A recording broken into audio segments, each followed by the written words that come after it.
Eh bien, salut à tous, c'est Timotrix et aujourd'hui on se retrouve dans ce premier épisode de cette nouvelle série pour programmer en Python. Alors, programmer, c'est le fait de écrire un code qui va permettre soit de faire un jeu, soit de faire un site internet, ou un autre code qui peut par exemple permettre, je sais pas, d'afficher des valeurs. Ça peut même être un programme qui résout une équation. Et ensuite, qu'est-ce que c'est Python? Eh bien, Python, c'est un langage de programmation comme il en existe plein d'autres comme Java, JavaScript, C, C++, HTML, Fortran, etc. C'est exactement comme le français, l'anglais, l'italien, le japonais, etc. On a un même but, c'est parler, mais il y a plusieurs moyens de le faire. Eh bien, c'est pareil. En Python, on va avoir certaines commandes qui vont faire certaines choses, et il existe les mêmes en Java, par exemple, sauf que c'est légèrement différent. On ne va pas dire les mêmes choses, mais ça revient au même. Et alors, dans ce cas-là, vous allez vous demander, mais alors pourquoi Python et pas un autre? Eh bien, Python, il est très connu. C'est-à-dire que dès que vous avez un problème, vous pouvez facilement trouver un forum ou trouver une vidéo sur Internet ou même sur YouTube qui vont sûrement vous répondre. Et aussi, Python, c'est très rapide, très simple et donc parfait pour les débutants. Sur ce, commençons. Comment installer Python sur notre ordinateur? Eh bien, je vous ai mis deux liens dans la description, dont celui-ci qui est python.org, donc le site officiel de Python, qui va nous permettre d'installer l'interpréteur. L'interpréteur, qu'est-ce que c'est? Eh bien, en fait, on va mettre notre code Python dans l'interpréteur et il va lancer le code, il va l'exécuter. Donc, il suffit d'appuyer sur Download juste ici, puis vous prenez ce qui vous convient. Donc, pour ma part, je suis sur Windows.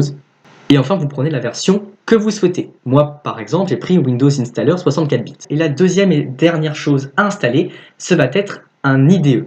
C'est un environnement de développement intégré. C'est-à-dire que c'est un bloc-notes, mais pour le code Python.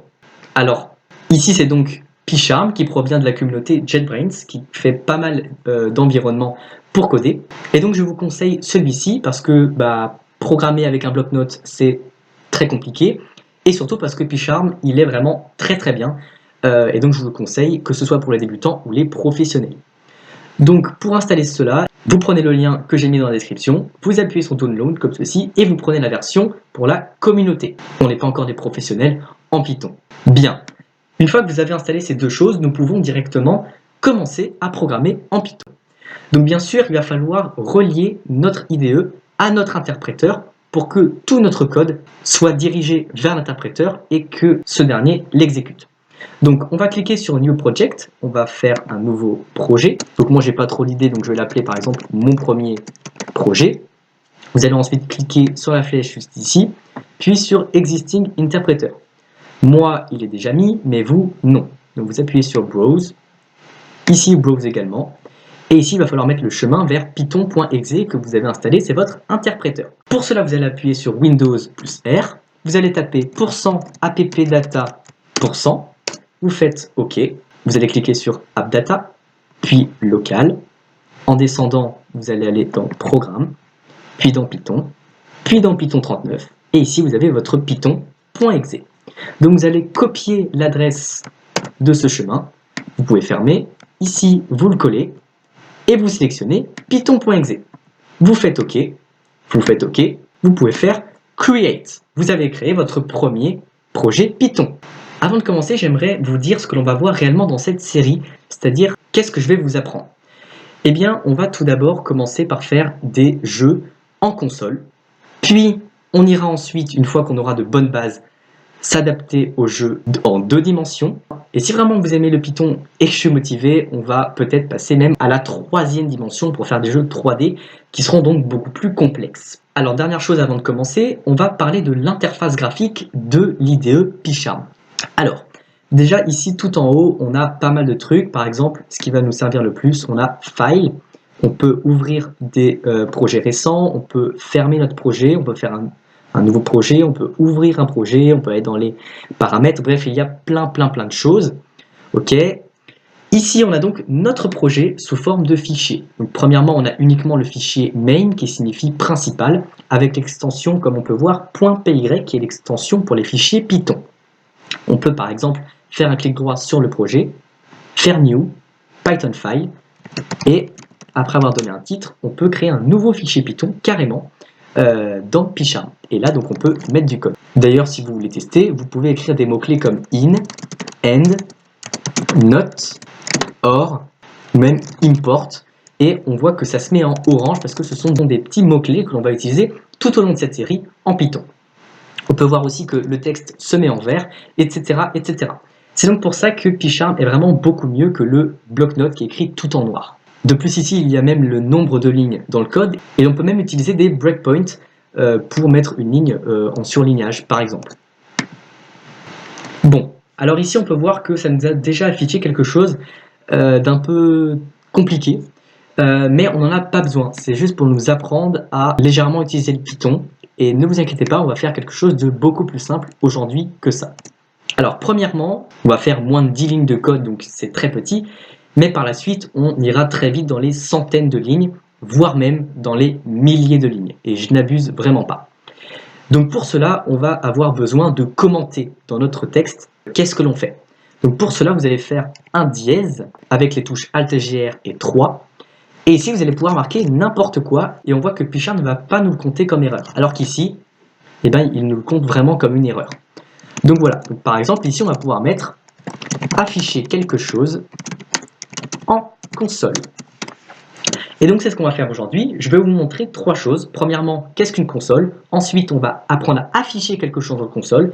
Et enfin, on va apprendre à demander quelque chose à notre joueur. Eh bien, sachez que c'est très simple. Pour afficher quelque chose en console, il suffit de taper le mot-clé print. Et tout ce que vous allez afficher sera entre parenthèses. Ensuite, vu que nous on veut afficher un texte, par exemple « Bienvenue sur mon jeu », eh bien un texte en Python, ça se met entre apostrophes ou entre guillemets. C'est-à-dire que si vous marquez « Hier, j'ai mangé du pain », vous avez mis un apostrophe et il n'y a pas d'erreur. Alors que si vous avez mis le texte entre apostrophes, eh bien ça va vous le compter comme erreur parce que il ne comprendra pas, il croira que c'est ici la fin du texte et donc il ne comprendra pas toute cette partie. Bien sûr, ça marche pour l'inverse. Si vous mettez entre apostrophes, vous pouvez marquer « Il a dit, je cite, 2 points » et des guillemets « Coucou à tous » par exemple.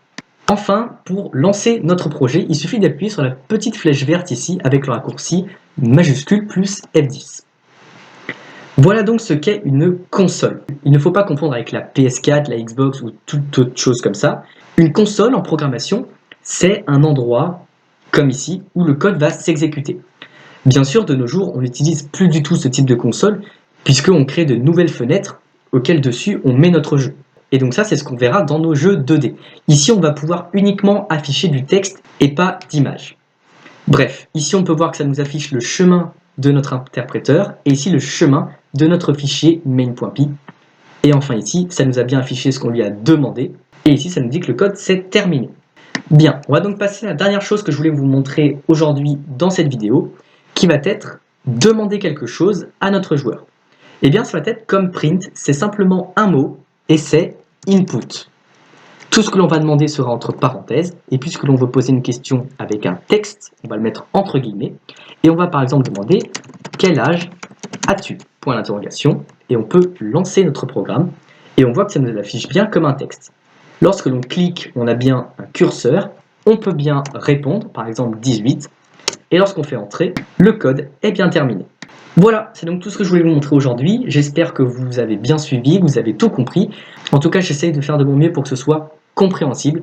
Donc si vous avez aimé cette vidéo, n'hésitez pas à vous abonner, liker, commenter, partager. Je pense que vous savez quand même comment YouTube marche. Et puis dans les prochains épisodes, nous verrons des choses plus complexes, plus poussées, plus avancées, qui nous permettront de faire des choses plus intéressantes. Par exemple, dans les prochains épisodes, nous verrons les variables qui nous permettront de stocker des informations. Par exemple, on pourra stocker l'âge du joueur ou même son pseudo. Et bien voilà, allez, ciao à tous!